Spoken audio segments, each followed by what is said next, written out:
Pamayin mo sa kutsara, sa kutsara. Kahit isang kutsara lang sila. Angok na niyan. Sa dako na muna. Hindi mo na kailangan, may ganito kasi, hindi mo na kailangan uminom ng rubas. Kasi nga, pampatigas na rin yan eh. Ginseng na yan eh. Ginseng na yan. Kumbaga lahat ng ininom mo na pampatigas, may halong ginseng din. Pampautog yan. Ang maganda lang ito, organic to. Wala kang pangamba dyan kasi hindi siya, gano'n. Nagkasingo, sundin mo.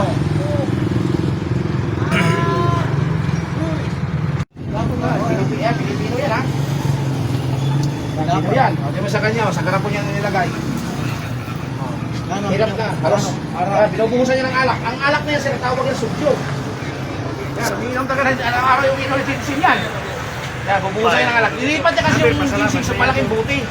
O, kaya bubuhusan niya uli ng alak na naman. Eh, bumibili ka nga ng ipikasin.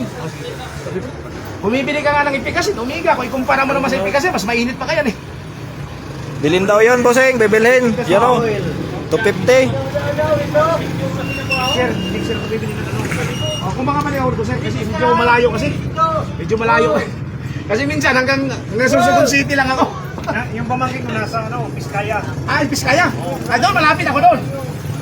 Malapit ako sa Biskaya, sir. Riba Biskaya. Kasi may daan dyan, mapuntang bakakon niya. Dito lang galing ako. Dahon ng ginseng niya. Buhay kasi yan, kaya may dahon na siya. Kasi bro. Dahon yan eh. Bro, smile bro. Sa arthritis, maganda sa arthritis, sa yuma, pulikat, ubo. Pahilutan tayo ng Hilot dito, sir. Pwede ang yung baba masahe sini. lang.